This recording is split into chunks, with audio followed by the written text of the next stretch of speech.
कहानी की शुरुआत में हमें एक फैमिली को दिखाया जाता है जो हंसी खुशी अपनी जिंदगी गुजार रहे होते हैं, लेकिन उन्हें पता नहीं था कि कुछ ही मिनट बाद उनके साथ कुछ ऐसा होने वाला है जिसके बारे में सोचने से भी डर लगता है। जब पति पत्नी अपने बातचीत में मसरूफ थे, तभी अचानक उन्हें बाहर से लोगों की चीखने चिल्लाने की आवाजें सुनाई देने लगती हैं। जब वो दोनों घर से बाहर निकले तो उन्होंने देखा कि बाहर लोगों के बीच हलचल मची हुई है। लोग अपने अपने घरों को छोड़कर भाग रहे थे, जैसे कुछ बड़ा होने जा रहा हो। जेसन और बेथ ने देखा कि हमारे पड़ोसी भी घबराए हुए जल्दी जल्दी अपना घर खाली कर रहे हैं। जेसन ने पड़ोसी से पूछा कि आखिर वजह क्या है, तुम लोग क्यों घर छोड़कर जा रहे हो?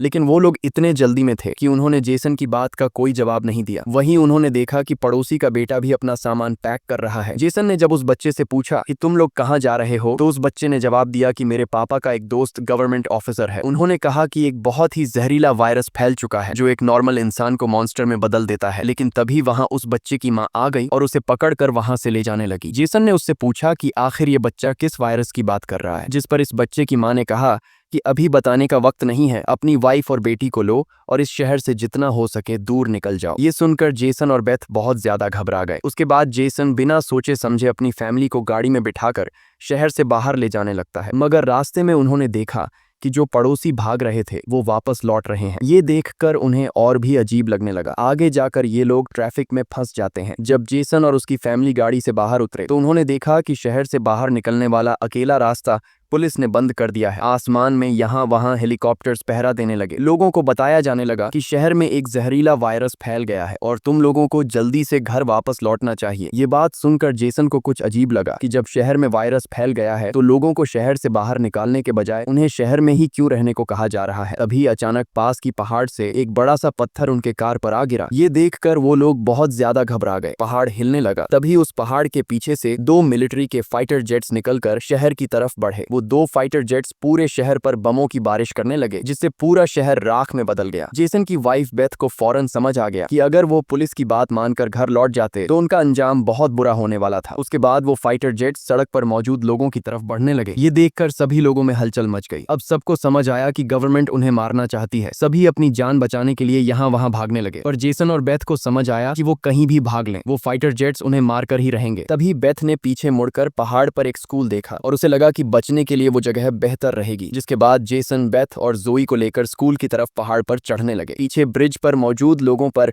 फाइटर जेट्स बम गिराने लगे। ये तीनों तेजी से दौड़ते हुए स्कूल तक पहुंच जाते हैं और खुशकिस्मती से वहां उन्हें एक टनल मिल जाता है और बम धमाके से कुछ ही सेकंड पहले वो जल्दी से उस टनल में घुस जाते हैं। जैसे ही बंकर का दरवाजा बंद हुआ, ऊपर एक जोरदार धमाका हुआ, लेकिन खुशकिस्मती से ये लोग बंकर के नीचे थे और इनकी जान बच गई। मगर इनके लिए हैरानी की बात ये थी कि आखिर ये कौन सा वायरस था कि गवर्नमेंट को शहर के सभी लोगों को मारना पड़ा। वो लोग कुछ भी नहीं समझ पा रहे थे। बस उन्हें ये पता चल चुका था कि अगर जिंदा रहना है तो चुपचाप बंकर में जिंदगी गुजारो। लेकिन इनके लिए परेशानी की बात ये थी कि आखिर ये लोग यहाँ कब तक जिंदगी गुजारेंगे और उन्हें पेट भरने के लिए खाने पीने का क्या करना होगा। अच्छी बात ये थी कि वहाँ ढेर सारा एक्सपायरी खाना रखा हुआ था जो 3 लोगों के लिए काफी लंबे समय तक चल सकता था। जेसन की वाइफ बेथ बहुत ज्यादा परेशान थी। वह अपनी बेटी जोई के बारे में सोचने लगती है कि अगर ये बीमार हो गई तब इसका क्या करेंगे। और बेथ दरवाजा बंद करते समय उसका हाथ भी लग गया था जिसमें काफी गहरी चोट आई थी। वो दोनों इस बात को लेकर भी घबरा रहे थे कि कहीं इस जहरीले वायरस ने उनकी बॉडी पर भी अटैक न कर लिया हो। मगर अभी ये सोचने का वक्त नहीं था। उन्हें अब इस बंकर को सेफ बनाना था ताकि ऊपर बंकर का दरवाजा कोई खोल न सके। जेसन ने लोहे की जंजीर से बंकर का दरवाजा मजबूती से बंद कर दिया और तय किया कि अब उन्हें यहीं पर छिपकर जिंदगी गुजारनी है। लेकिन जमीन के नीचे रहने का जीवन आसान नहीं था। हर दिन वही एक जैसा खाना, पीने के लिए कीचड़ से भरा हुआ पानी और खाली समय में वह ताश खेलते। बाहर की दुनिया से उनका पूरी तरह से कनेक्शन कट चुका था। कई दिनों तक यहाँ रहने के बाद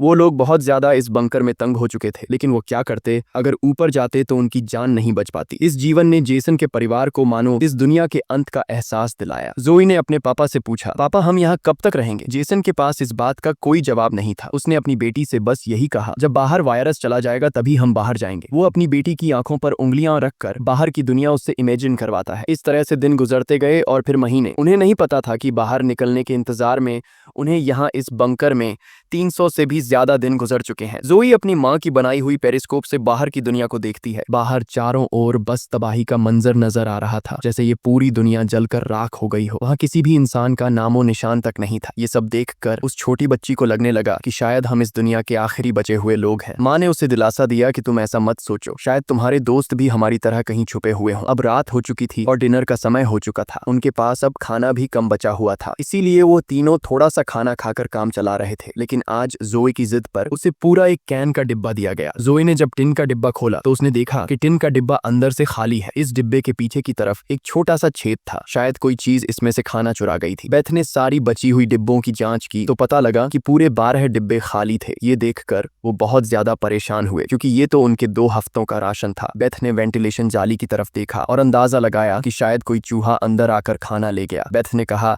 कि अगर ये चूहा है तो इसे जल्द मारना पड़ेगा, नहीं तो ये हमारा सारा खाना बर्बाद कर देगा। बेटी के उदास चेहरे को देख जेसन ने उसे दिलासा दिया कि छोटी छोटी बातों से परेशान मत हो, अगर खाना खत्म हो भी गया तो मैं ऊपर जाकर कुछ सामान ले आऊंगा। अगले दिन जब जोई अपनी माँ के साथ ब्लॉक्स में खेल रही थी तभी पीछे से हल्की सी आवाज आई। जोई ने जब पीछे मुड़कर देखा तो एक चूहा फिर से टिन फूड चुराने घुस आया था। इससे पहले कि वो चूहा भाग जाता, जोई ने फौरन अपने पेरेंट्स को बुलाया। आज उन्हें इस चूहे को हर हाल में मारना था। जेसन गुस्से में चाकू निकालकर उसे टुकड़े टुकड़े करने के लिए आगे बढ़ा, लेकिन वो छोटा सा चूहा बहुत तेज निकला। वो जेसन के वार से खुद को बचाते हुए निकल भागा और टेबल पर रखी लालटीन को भी गिरा दिया। जैसे ही वो अपने बिल में घुसने वाला था तभी बेथ ने अचानक झपटा मारा और चूहे को मार दिया। वो सब चूहे को मारने की खुशी मना रहे थे कि दूसरी तरफ लालटीन के गिरने से धीरे धीरे आग बढ़ने लगी। जेसन दौड़कर उस लालटेन को बंद करने लगा, लेकिन वो लालटेन बहुत गर्म था, जिससे जेसन का हाथ जल गया और लालटीन का शीशा फटने पर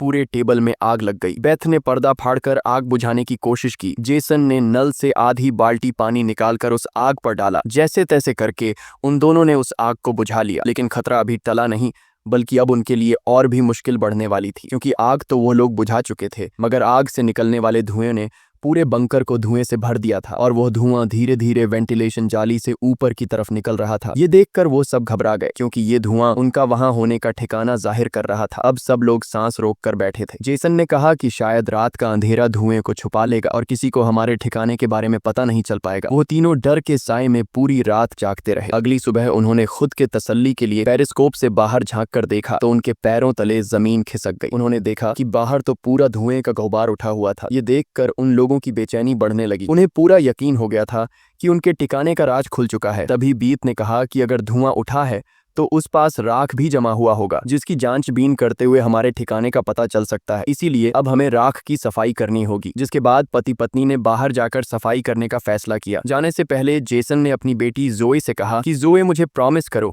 कि बाहर से चाहे तुम्हें आवाज आए या फिर कुछ भी हो जाए, बस तुम्हें बाहर नहीं निकलना है। बेटी से वादा लेने के बाद उन्होंने दरवाजे की जंजीर खोली, बाहर की आवाजों को ध्यान से सुना और जब यकीन हुआ कि बाहर कोई भी नहीं है तब दोनों ने मिलकर बंकर का दरवाजा खोला और बाहर निकल गए। अब उनकी बेटी अकेली अंदर रह गई। वो अपने पेरेंट्स का इंतजार कर रही थी, लेकिन बहुत देर तक इंतजार करने के बाद भी जब उसके माता पिता वापस नहीं आए तो उसने स्टूल पर चढ़कर दूरबीन से बाहर के हालात देखने लगी। जल्द ही उसने देखा कि उसके माता पिता बंकर के दरवाजे को छुपाने की कोशिश कर रहे थे, लेकिन तभी जोए ने कुछ ऐसा देखा जिससे उसकी सांसें गले में अटक गईं। उसने देखा कि दूर जंगल में एक काली परछाई तेजी से उनकी तरफ बढ़ रही है। बच्ची ने जोर से चिल्लाकर पापा को पीछे देखने को कहा, लेकिन दूरी बहुत ज्यादा थी। उसके माता पिता सुन ही नहीं पाए। घबराहट में बच्ची अपने डर को भूल गई और सीढ़ी पर चढ़कर बंकर से बाहर निकल आई। बाहर आते ही उसे एहसास हुआ कि उसके माता पिता अब वहां नहीं थे। बच्ची ने बेचैनी में जोर जोर से अपने माता पिता को पुकारना शुरू किया। तभी पीछे से अचानक उसका मुंह किसी ने दबोच लिया। ये कोई और नहीं बल्कि उसकी माँ थी।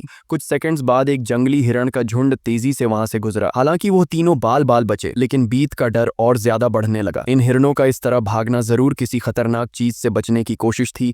सबको खतरे का अंदाजा हुआ और वो तेजी से वापस बंकर की तरफ भागे और बंकर के अंदर घुस गए। जेसन ने लकड़ी की पट्टियों से बंकर का दरवाजा बंद किया और लोहे की जंजीर से उसे कसकर बांध लिया और सबको बिल्कुल खामोश रहने का कहा। तभी उन्होंने ऊपर से कदमों की धीमी आहट सुनी। ऐसा लग रहा था कि जैसे कोई बंकर के दरवाजे की तरफ आ रहा हो। वो कई मिनटों तक लगातार बंकर के ऊपर इधर उधर घूम रहा था। ये तीनों आहिस्ता कदमों से बंकर के दरवाजे से हटकर आगे की तरफ जाने लगे और शायद अब तक ऊपर जो भी था उसे भनक नहीं लगी थी कि नीचे बंकर में कोई है। डर के मारे जोए रोने लगी। बीत उसे चुप कराती है और कहती है कि अगर आवाज बाहर तक गई तो सब खत्म हो जाएगा। वो तीनों धीरे धीरे बंकर के दरवाजे से काफी आगे बढ़ चुके थे। वो बंकर के दरवाजे से इसलिए आगे बढ़ रहे थे कि अगर कोई ऊपर से बंकर का दरवाजा खोल भी दे तो नीचे उसे हम नजर नहीं आए। लेकिन तभी जोई ने जो गुड़िया हाथ में उठाई थी उसकी रस्सी एक स्क्रू में फंस गई। वह स्क्रू धीरे धीरे ढीला होने लगा। ये देखकर जेसन और बीत की सांसें अटक गई, क्योंकि वह रस्सी गुड़िया में लगी आवाज के स्विच से जुड़ी थी। इससे पहले कि वह कुछ कर पाते वह स्क्रू एक झटके से निकल गया और उसी पल तेजी से गुड़िया के अंदर से आवाजें आने लगी। जेसन ने फौरन उस गुड़िया को चीर डाला और उसके अंदर स्पीकर को तोड़ दिया, लेकिन अब बहुत देर हो चुकी थी। ऊपर जो चीज उनका पीछा कर रही थी उससे उनकी भनक लग चुकी थी। अचानक ऊपर से जोर की टक्कर की आवाज आई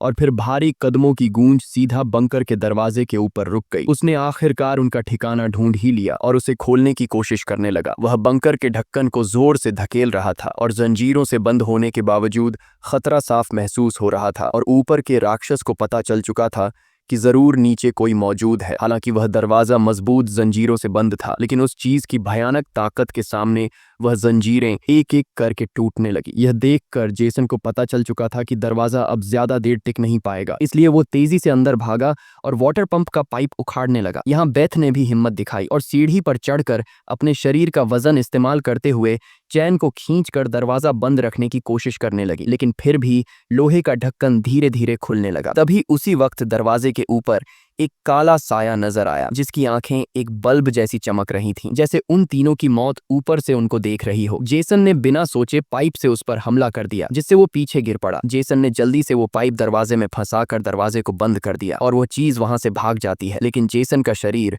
अब भी बुरी तरह कांप रहा था। वह कभी सोच भी नहीं सकता था कि बाहर की दुनिया में न सिर्फ बेरहम सोल्जर्स थे बल्कि खतरनाक राक्षस भी घूम रहे थे। वह पूरा परिवार सीढ़ियों के पास मायूस बैठ जाता है, क्योंकि अब उनका ठिकाना उजागर हो चुका था। अब किसी भी वक्त उन पर हमला हो सकता था और उन्हें इस बात का अंदाजा भी हो चुका था कि इस बार तो एक आया था, लेकिन अगली बार जब वो आएंगे तो उनकी तादाद काफी ज्यादा होगी और हम उनके सामने कुछ नहीं कर पाएंगे। थोड़ी देर बाद अचानक अलमारी हिलने लगी। जेसन और बेथ समझ गए कि उसने अपने बाकी साथियों को भी बुला लिया है। ऊपर से तेज कदमों की आवाजें सुनाई देने लगी, मानो हजारों जीव उनके सिर पर दौड़ रहे हों। फिर वह सभी बंकर के दरवाजे पर इकट्ठा हो गए। उनके डर से नीचे जेसन, बेथ और जोए कांप रहे थे। तभी उन्होंने अचानक एक जबरदस्त हमला शुरू कर दिया। इस बार की ताकत पहले से कहीं ज्यादा थी। मजबूत लोहे का दरवाजा टूटकर नीचे गिरा और बंकर के दरवाजे पर ढेर सारी आंखें चमकने लगी, जिसे वह लोग डर के मारे पीछे की तरफ भागने लगे। लेकिन वह राक्षस भी उनके पीछे चलते आ रहे थे। बेथ ने अपनी तेल की लैंप फेंक दी और उनके और अपने बीच पर्दे में आग लगा दी और अलमारी को पकड़कर दोनों ने उनके बीच रास्ते को ब्लॉक कर दिया। वह सभी तेजी से बंकर के अंदर की तरफ भागने लगे, पर वह लोग जानते थे कि यह सब उन्हें ज्यादा देर नहीं रोक सकते। उनके पास अब बचने का कोई रास्ता नहीं था। तभी बच्ची को जमीन की ओर खुलने वाला एक वेंटिलेशन दिखाई दिया। जेसन ने ताकत से उसे तोड़ा और पूरी जान लगाकर अपनी पत्नी और बेटी को बाहर की ओर धकेल दिया। लेकिन जब खुद बाहर निकलने की कोशिश की तो तंग जगह के कारण वह अटक गया। दूसरी तरफ राक्षस उसकी ओर बढ़ रहे थे। अब जैसे तैसे करके जेसन को यहाँ से निकलना था। उसे कोई दूसरा रास्ता नजर नहीं आया, इसलिए उसने अपने कंधे की हड्डी तोड़ डाली, जिससे वह दर्द से चीखने लगा। पर जल्दी से वह खुद को संभालकर वेंटिलेशन में घुस गया। बेथ बिना समय गवाए पूरी ताकत से जेसन को बाहर खींचने लगी। जेसन जैसे ही बाहर निकलने ही वाला था, तभी एक विशाल जीवी ने आकर जेसन के पैर को पकड़ लिया। जेसन समझ गया कि अब उसका बच पाना नामुमकिन है। अब भाग निकलने की कोई उम्मीद नहीं थी। जेसन ने अपनी पत्नी से आंखें मिलाते हुए कहा कि जो भी हो जाए जोई को कुछ नहीं होने देना, और अगले ही पल वह राक्षस उसे बंकर में खींच लेता है। लेकिन जेसन बंकर में राक्षस से डरने के बजाय उनसे कहता है कि आओ देखता हूं तुम में कितना दम है। बेथ और जोई ने जब नीचे देखा तो बंकर में से तेज चीखने की आवाजें आ रही थीं। बेथ समझ गई कि उसका पति उन्हें भागने का समय देने के लिए लड़ रहा है। वह दर्द में भी अपनी बेटी को लेकर वहां से निकल पड़ी और राक्षस से बचते हुए वह काफी दूर आए। लेकिन भागते भागते उन्हें कुछ अजीब महसूस हुआ। उन्होंने देखा कि जो हाईवे बाहर की दुनिया तक खुलता था, अब वहां ऊंची दीवार खड़ी थी, यानी अब इस शहर से कोई भी बाहर नहीं निकल सकता है। तभी वहां हेलीकॉप्टर दूर से उड़ता हुआ आया। जब बेथ ने पीछे मुड़कर देखा तो वह एक आर्मी हेलीकॉप्टर था। वह हेलीकॉप्टर तेजी से उनके पास आकर उन पर अपनी तेज स्पॉटलाइट चमकाई। ये दोनों जैसे ही वहां से भागने वाले थे, तभी ऊपर से उन पर एक बड़ा जाल आ गिरा, जिसमें ये दोनों फंस गए। वह दोनों हर एक संभव तरीके से जाल से खुद को छुड़ाने की कोशिश करने लगी, लेकिन जाल ने इन दोनों को बुरी तरह से जकड़ लिया था। बेथ ने जाल की जाली के बीच से देखा कि कुछ हरी आंखों वाले काले साए उनके पास आ रहे हैं। तभी यहाँ हमें कहानी का असल राज मालूम हुआ। ये जो बंदूक थामे पीली आंखों वाले लोग जिसे हम राक्षस समझ रहे थे, ये असल में कोई एलियन या फिर वायरस से इन्फेक्टेड लोग नहीं थे, बल्कि ये तो मिलिट्री के सोल्जर्स थे जो गैस मास्क और नाइट विजन ग्लासेस लगाए हुए थे। वही आंखें जिसकी पीली चमक उन्हें किसी दूसरी दुनिया का दिखा रही थी। लेकिन सवाल आता है कि आखिर आर्मी वाले इन लोगों के जान के दुश्मन क्यों बने हुए थे। ये सारा राज आपको आगे की थोड़ी सी बची हुई स्टोरी में मालूम पड़ जाएगा। अब बेथ और जोए दोनों इन सोल्जर्स के कंट्रोल में थे। इनमें से एक सोल्जर ने एक बड़ी सी इंजेक्शन निकाली और दोनों के गले में बारी बारी से चुभा दी। जब इनके ब्लड को टेस्ट किया गया तो पता लगा कि ये दोनों भी जहरीले वायरस से इन्फेक्टेड हैं, जिसका मतलब कि ये दोनों इस धरती के लिए एक खतरा हैं, यानी अब इन्हें मार दिया जाएगा। असल में जब वायरस पहली बार फैला था तभी इस छोटे से शहर के कई लोग इसकी चपेट में आ चुके थे। ये वायरस हवा से फैलता था और ये वायरस एक इंसान से दूसरे इंसान को बहुत ही जल्दी लग जाता। इन्फेक्टेड लोग खुद भी नहीं जानते थे कि वो बीमार है और गवर्नमेंट के पास इस वायरस को रोकने का कोई एंटीडोट नहीं था। इन्फेक्टेड लोगों को मारने के अलावा गवर्नमेंट के पास दूसरा कोई रास्ता नहीं था। बेथ रो रो कर कहती है कि प्लीज मेरी बच्ची को जाने दो। जब बेथ ने देखा कि ये सोल्जर्स उसकी छोटी बेटी को भी नहीं छोड़ने वाले तो वो पूरी तरह गुस्से में आ गई। उसके चेहरे पर काले निशान उभरने लगे। लेकिन इससे पहले कि वो कुछ कर पाती, एक सोल्जर की गर्दन से खून का फव्वारा फूट पड़ा। वो कोई और नहीं बल्कि मौत से लौट कर आया जेसन था। दरअसल बंकर में जेसन मरा नहीं, बल्कि वहां वो खुद पर कंट्रोल खोकर वहां सभी सोल्जर्स को मार डाला। उस वक्त वो बहुत ज्यादा गुस्से में था। चेहरे पर काले निशान और आंखें गुस्से से लाल थीं